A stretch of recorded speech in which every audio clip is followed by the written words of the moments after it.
Hello. तो क्या हाल चाल है मेरे प्यारे भाइयों आप सभी के। मैं आपका भाई शिवम पंडित स्वागत करता हूँ एक बेहतरीन से सेशन में। आज जहाँ हम डिस्कस करने वाले हैं एक बहुत ही बेहतरीन मुद्दा। भाई मेरे अभी हाल ही में ना सीबीएसई बोर्ड का रिजल्ट आया और रिजल्ट में मैं ऑफलाइन भी पढ़ाता हूँ। मेरे ऑफलाइन वाले बच्चों ने बहुत बेहतरीन स्कोर करा और उसमें बहुत बड़ा रोल एक चीज़ का था। उस चीज़ पे आज हम बात करने वाले हैं। मैं आपको बात बताऊं, एक होता है एवरेज स्टूडेंट और एक होता है टॉपर्स। दोनों में बहुत ही माइन्यूट सा डिफरेंस है। ऐसा नहीं कि बहुत इसकी बुद्धि बहुत तेज होती है या वो बहुत तेज दिमाग रखता है, नहीं भाई। वो सही समय पे सही काम कर रहा होता है, इसलिए उसके बहुत सही नंबर आ रहे होते हैं। उसी चीज़ पे हम डिस्कस करते हैं। भाई इस समय बहुत बेहतरीन गर्मी पड़ रही है और जब भी गर्मियाँ पड़ती हैं और आपकी समर वैकेशंस हो जाती हैं, जितने भी टॉपर्स हैं ना, आप किसी से भी राय लोगे, पूछोगे, वो एक चीज़ जरूर डिस्कस करेंगे, वैकेशंस। मतलब आपकी छुट्टियां आपके लिए, आपके पूरे साल के लिए, ये जो छुट्टियां हैं ना गर्मी की, ये एकदम निर्णायक साबित होने वाली हैं। क्योंकि जितना समय अब आपको मिल जाएगा उतना समय अब फिर आपको पूरी साल नहीं मिलने वाला। आप स्कूल जरूर जाओगे, कम से कम 6 घंटे वहाँ पे जरूर खराब करके आओगे। तो ये आपको भी पता है और हमको भी पता है कि लास्ट टाइम पे 6 घंटे बड़े बेकार लग रहे होते हैं। हर साल यही होता है, बच्चे बचना चाहते हैं, भैया स्कूल से बचें तो हम अपनी पढ़ाई कर सकें। ये वो टाइम है, मैं ये नहीं कह रहा स्कूल में सारे घंटे खराब ही होते हैं, लेकिन बहुत ज़्यादा टाइम आपका स्कूल में खराब होता है। ये बात आपको माननी पड़ेगी। 6 घंटे आप प्रोडक्टिव काम करके नहीं आ रहे होते हो। ये अभी फील नहीं होता, लेकिन जब हमारे पेपर आ रहे होते हैं तब वो स्कूल के 6 घंटे हमें बहुत भारी लगते हैं, क्योंकि वहाँ हमारा बहुत ज़्यादा टाइम वेस्ट हो रहा होता है। स्टार्टिंग में ये लगभग बच्चों की, मैं ऐसा मान के चलता हूँ, 1 महीने की छुट्टी है। 1 महीने के लिए आपको पूरा का पूरा टाइम आपका खुद का अपने पास है। अब इसमें 2 तरीके के बच्चे होते हैं। जैसे ही दिमाग में आता है भैया छुट्टी, छुट्टी के नाम पे ऐसे खुश हो जाएंगे, जैसे पिल्ला चाय पी के खुश हो जाता है, डायलॉग है हमारे यहाँ का। भाई मेरे बहुत बुरी तरीके से मस्त होके अपने बिस्तर पे पड़े हैं, कोई टेंशन वाली बात ही नहीं है, ठीक है। ये हो गया एवरेज बच्चों का सीन। लेकिन जो बच्चे टॉप करने के लिए दिमाग में रहते हैं ना कि मेरे को 95 प्लस स्कोर करना है, मेरे को 100% स्कोर करना है, वो बच्चे गर्मियों की छुट्टियों का प्रॉपर फायदा उठाते हैं। और यही मैं आपसे कहने आया हूँ, ये जो समर वैकेशंस है ना, आपकी पूरी लाइफ में एक बार 10th होगी, एक बार 10th में सिर्फ एक बार आप समर वैकेशन मिलने वाली है। फिर आपको पूरी साल छुट्टियां नहीं मिलनी और फिर आप एक ऐसे, वो होता है ना, एंगेजिंग उसमें चले जाते हो कि यार वर्क करना है, ये इतना पढ़ना, वर्क करना है, ट्यूशन जाना है, पूरे तरीके से फंस जाते हो।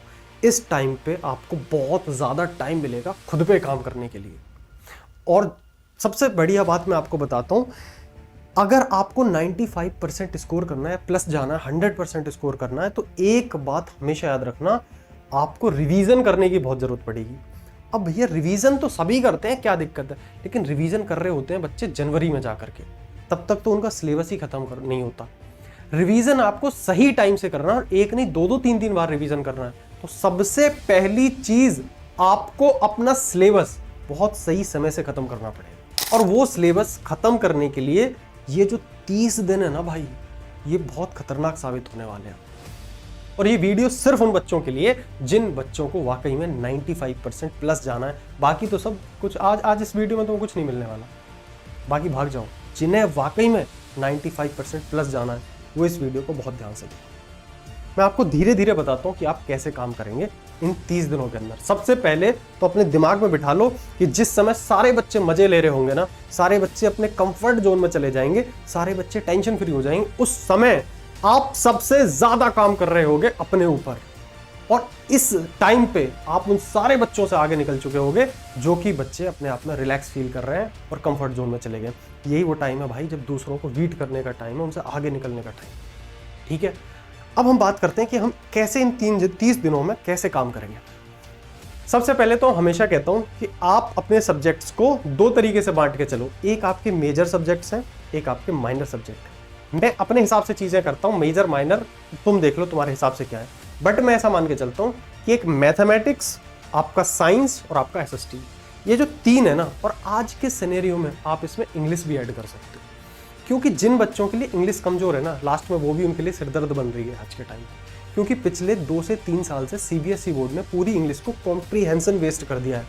वही बच्चा इंग्लिश में अच्छे नंबर ला पाएगा जिसको इंग्लिश समझ में आती है, रट्टा वाला नहीं लेके आ पाएगा। अगर कोई पैसेज आ रहा है ना भाई, पहले इंग्लिश का सीन बहुत अलग था। मैं अभी एक थोड़ी सी बात कर लेता हूँ इंग्लिश पे, क्या क्या चीज़ें बदली हैं।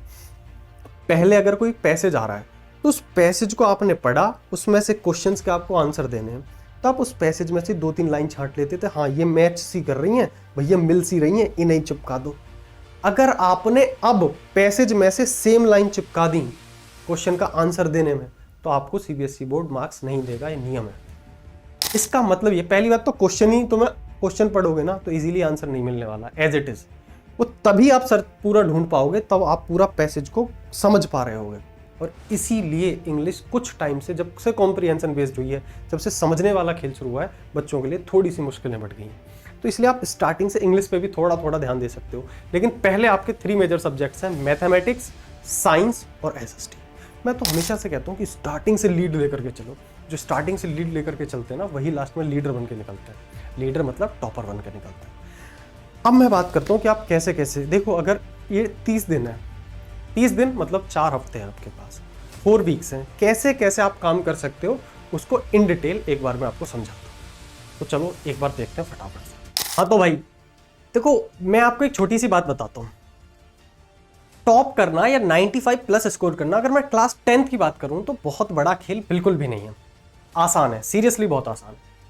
क्या है, देखो अगर बेसिक रोड मैप की बात करूँ ना, तो आपके सामने ये 4 स्टेप हैं, जो इसको प्रॉपर फॉलो कर लेता है वो बड़े ही प्यार से हंसते खेलते 95 प्लस लेके आ सकता है। कोई बड़ा गेम नहीं है भाई। देखो सबसे पहला जो आपके सामने है ना, वो है एनसीईआरटी। एनसीईआरटी के साथ आप अदर बुक्स यूज कर रहे होते हो। जैसे अगर मैं मैथमेटिक्स की बात करूं तो सिर्फ एनसीईआरटी में क्वेश्चंस, नंबर ऑफ क्वेश्चंस कम होते हैं, इसलिए हम या तो आर एस अग्रवाल लेते हैं या आर डी शर्मा ले लेते हैं, ताकि हम बहुत ज़्यादा प्रैक्टिस कर सकें। मैथ जैसे सब्जेक्ट में प्रैक्टिस की बहुत ज़्यादा जरूरत पड़ती है, तो हम अदर बुक्स यूज़ कर रहे होते हैं, एनसीईआरटी, फिर उसके बाद अदर बुक्स, फिर हम चलते हैं प्रीवियस ईयर क्वेश्चंस की तरफ, जहां से हमें, देखो बहुत से बच्चे ना इसको स्किप कर देते हैं। मैं सबसे ज़्यादा अगर इंपॉर्टेंट मानता हूं तो किसी चीज़ को मानता हूं, पीवाईक्यूज। सबसे ज़्यादा आपको पूरे पेपर का आइडिया लग जाएगा कि हम जो पढ़ रहे हैं उसमें से कुछ आएगा भी या नहीं आएगा। और आप देखोगे कि एनसीईआरटी के एज इट इज सवाल प्रीवियस ईयर क्वेश्चंस मिलते हैं और बहुत बार रिपीट हो रहे होते हैं। इसलिए एनसीईआरटी आपका बेस है और आपको सबसे ज़्यादा इस पर ध्यान देना होता है। एनसीईआरटी का तो एक एक सवाल ना आपके दिमाग में नहीं, आपके दिल के अंदर होना चाहिए, आपकी वेन्स में होना चाहिए, नसों में दौड़ना चाहिए। इतना काम करना है एनसीईआरटी पे, और प्रैक्टिस के लिए आपको अदर बुक्स यूज़ करनी है। और आप देखोगे प्रीवियस ईयर क्वेश्चन सीधा एनसीईआरटी के सवाल मिलेंगे, एक्स्ट्रा भी क्वेश्चंस मिलते हैं बट वो बेस होते हैं एनसीईआरटी पे। उसके लिए हम प्रैक्टिस करते हैं अदर बुक से भी।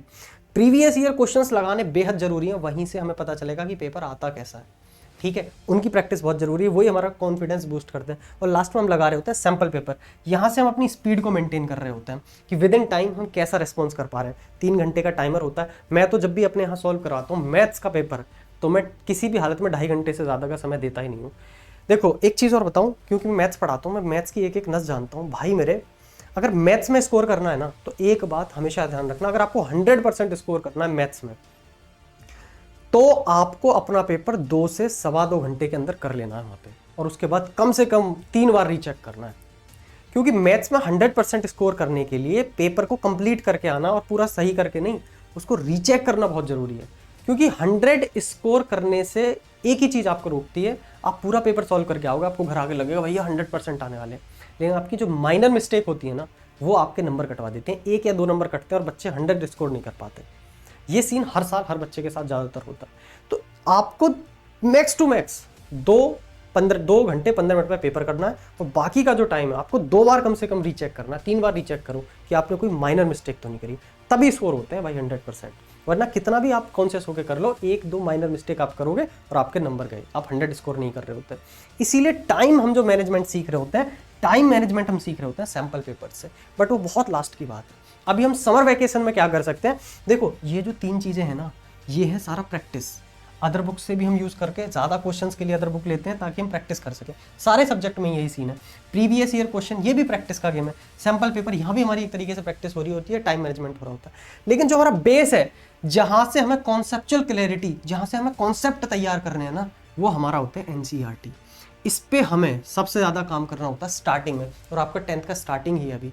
अब ये जो समर वैकेशंस है ना, इसमें आप सबसे ज़्यादा इस पोर्शन को काम तमाम कर दो इसका। मैं ये नहीं कह रहा कि आप पूरी एनसीईआरटी निपटा दो, मैथ की, साइंस की, एसएसटी की, नहीं, पॉसिबल भी नहीं है। वैसे पॉसिबल है बट मैं इतना बर्डन भी नहीं डालना चाहता। लेकिन आप उसका मैक्सिमम पोर्शन आप कवर कर सकते हो एनसीईआरटी का इन 30 दिनों के अंदर। आप अगर इधर आके देखो, मेजर सब्जेक्ट मैंने बताए कि आपको मैथ्स पे काम करना है, आपको साइंस पे काम करना है और आपको एसएसटी पे काम करना है। ठीक है भाई, हम ऑफलाइन वाले बच्चों को खूब बताते हैं और भाई हर साल बहुत बेहतरीन रिजल्ट बच्चे दे रहे होते हैं। उसके पीछे सारी चीज़ें यही हैं कि वो इन चीज़ों को फॉलो कर रहे होते हैं। सुनेंगे सब सुनेंगे, बट फॉलो हर कोई नहीं करेगा। अब देखो, अगर मैं बेसिकली मैथ्स की बात करूं तो मैं हमेशा कहता हूं कि आप जो वो समर वैकेशंस हैं इनमें आप वो चैप्टर्स उठाओ जो आपने कभी नहीं पढ़े। लोग कहते हैं इजी चैप्टर उठाओ, अच्छी बात है, बट मैं कहता हूं पहले आप अपना पूरा दम लगा के वर्डन खत्म कर लो। इजी चैप्टर तब उठाए जाते थे समर वैकेशंस में जब रिसोर्सेज नहीं थे। भैया स्कूल में टीचर हैं, ट्यूशन भी कई बार बंद हो जाते हैं समर वैकेशंस में, तो हम क्या पढ़ें, तो हम आसान चीज़ पढ़ते थे। लेकिन आज के टाइम पे सिनेरियो बिल्कुल बदल गया। ऑनलाइन आपके पास हर चीज़ का रिसोर्स है, कितना भी खतरनाक चैप्टर हो आप यूट्यूब से उसे पढ़ सकते हो।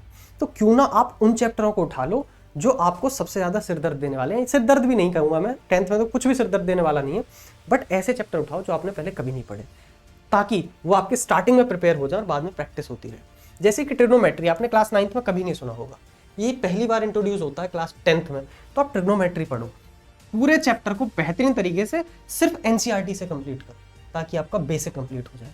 इसके बाद उसके अगला ही चैप्टर होता है सम एप्लीकेशन ऑफ ट्रिग्नोमेट्री, ये भी आप पहली बार कर रहे होते हो, इसी पे बेस्ड है, इसी की एप्लीकेशन। तो इन 2 चैप्टरों को बेसिकली स्टार्टिंग में कंप्लीट करो। फिर आप एक चैप्टर पढ़ोगे अरिथमेटिक प्रोग्रेशन, ये भी आपके लिए नया होगा। फिर बाकी आप अपने हिसाब से और जो चैप्टर्स हैं, फिर आप इजी चैप्टर ले सकते हो ताकि आपको ये फील हो कि हमने बहुत सारा पढ़ा है। ये फील होना भी बहुत ज़रूरी है, तो इसलिए आप ऐसी चीज़ों को आप स्टार्टिंग में करें समर वेकेशंस में। साइंस की अगर मैं बात करूं प्यारे भाई, लेकिन यहाँ काम सिर्फ और सिर्फ एनसीईआरटी पे करना, इसके अलावा मत करना किसी पे। बाकी बाद में पूरी साल पढ़िए, काम करना, प्रैक्टिस करना बहुत हो जाएगी, बस पहले आप अपने कॉन्सेप्ट मजबूत कर लो, वो होते हैं एनसीईआरटी से। अब मैं साइंस की बात करूँ, बायोलॉजी पूरा काफ़ी हद तक कहा जाए तो रटने वाला काम है, फैक्ट्स को बिठाना है दिमाग में, तो रटने वाला काम स्टार्टिंग में करने में बहुत ज़्यादा फायदा नहीं होने वाला। स्टार्टिंग में वो काम करो जो कॉन्सेप्ट वाली चीज़ है, प्रैक्टिस और याद करने का काम लास्ट तक होता ही रहेगा, लगातार करते रहेंगे। केमिस्ट्री में आप क्या कर सकते हो, केमिस्ट्री में जो बेसिक आपके फॉर्मूले हैं या एलिमेंट है वो आपको नहीं आते, तो वो बेसिक्स में आते हैं, वो आपके होने बहुत ज़रूरी है, पूरे प्रिपेयर होने ज़रूरी है। स्टार्टिंग के जो चैप्टर है केमिकल इक्वेशंस वगैरह, उन पे कमांड होनी बहुत ज़रूरी है, क्योंकि वो बहुत ज़्यादा काम आएंगे, रिएक्शन से आपको पता नहीं चल पाएंगी। तो अगर वो आपकी वीकनेस है ना, वो वीकनेस पे आपको काम कर लेना है इन दिनों में। और मैं अगर सबसे ज़्यादा बोलूँ भाई, छुट्टियों में सबसे ज़्यादा अगर आप फ़ायदा उठाओगे तो फिजिक्स के जो न्यूमेरिकल वाला पोर्सन है ना, उन पे आप फ़ायदा उठाओ। जैसे इलेक्ट्रिसिटी, मैग्नेटिक इफेक्ट वगैरह, उसमें तो खैर बहुत कम है। ये जो लेंसेज वाला, लाइट वाला चैप्टर है, इन सारे चैप्टर्स में जहाँ जहाँ न्यूमेरिकल वाला पोर्शन है ना फिजिक्स में, वो आप समर वैकेशंस में कंप्लीट करो। मैं आपको सच बता रहा हूँ, पेपर आ रहे होते हैं, बिल्कुल पेपर आ चुके होते हैं, लेकिन बच्चों का न्यूमेरिकल्स का डर खत्म नहीं होता। हालांकि ऐसे बहुत ज़्यादा न्यूमेरिकल्स तो नहीं आते, बट फिर भी आपको 100 स्कोर करना है तो आपको हर चीज़ पे काम करना पड़ेगा।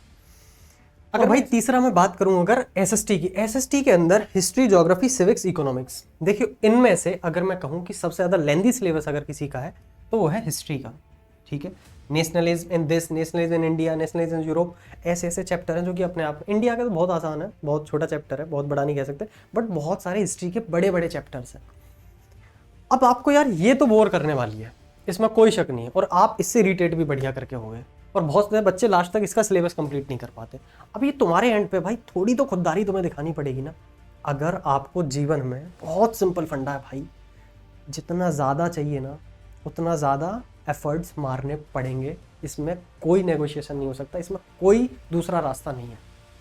मेरे को खुद सोचना है कि मेरे को क्रेटा में चलना है या फिर मेरे को BMW में चलना है। तो भाई ये चीज़ मेरे एंड पर है कि मेरे को क्रेटा में चलना है या फिर मेरे को BMW पे चलना है।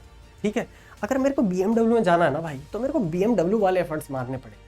मेरे को अगर 95 प्लस जाना है तो मेरे को उस हिसाब से तैयारी करनी पड़ेगी। बहुत सिंपल सा फंडा है। अगर आपको ये चीज़ बोर कर रही है तो करने दो। आपको YouTube पे बहुत बेहतरीन टीचर्स, मेंटर्स मिल जाएंगे जो आपको इसको बहुत इंटरेस्टिंग वे में बता सकते हैं। हिस्ट्री अपने आप में बहुत इंटरेस्टिंग है भाई, अगर आप उसको देखोगे। लेकिन सच बताऊं, जिस उम्र में आपको क्लास 10th में, मेरे को भी हिस्ट्री बहुत बोरिंग लगती थी, बट आज मेरे को हिस्ट्री बहुत अच्छी लगती है। तो ये आपको YouTube वगैरह से कंप्लीट करने की कोशिश करनी है। कंप्लीट हिस्ट्री मत करो, बट इनके वो चैप्टर्स उठा लो। ये तो खैर इसमें तो बहुत छोटे छोटे चैप्टर होंगे, वो बाद में भी हो जाएंगे, बट जो हैवी चैप्टर्स है ना वो उठा लो। दुनिया भर के लोग आपसे कहेंगे कि आप समर वेकेशंस में आसान चीज़ें करो। भाई मैं कहता हूँ आप मुश्किल से मुश्किल चीज़ें निपटाओ पहले, आपको बाद में बहुत बेहतरीन कॉन्फिडेंस बढ़ता रहेगा। लेकिन आपकी डेडिकेशन चाहिए कि अगर आप मुश्किल चीज़ें उठा तो रहे हो उठा तो रहे हो, लेकिन अगर आप हल्के से भी डर गए ना तो फिर आप समर वेकेशंस को पूरा खराब कर लो। रिस्क दोनों जगह, और आसान चीज़ों करके बहुत ज़्यादा फायदा भी नहीं है। इसलिए मुश्किल चीज़ें खत्म करनी है पूरे डेडिकेशन के साथ, खतरनाक एम्बिशियस होकर के। तो भाई ये था आपका। और मैं तीसरी चीज़ अगर मैं बोलूँ, इस तरीके से भी मेजर सब्जेक्ट है, कुछ वीकनेस आपकी जरूर रहती होंगी, उन पे भी आप काम कर सकते हो इन 30 दिनों के अंदर।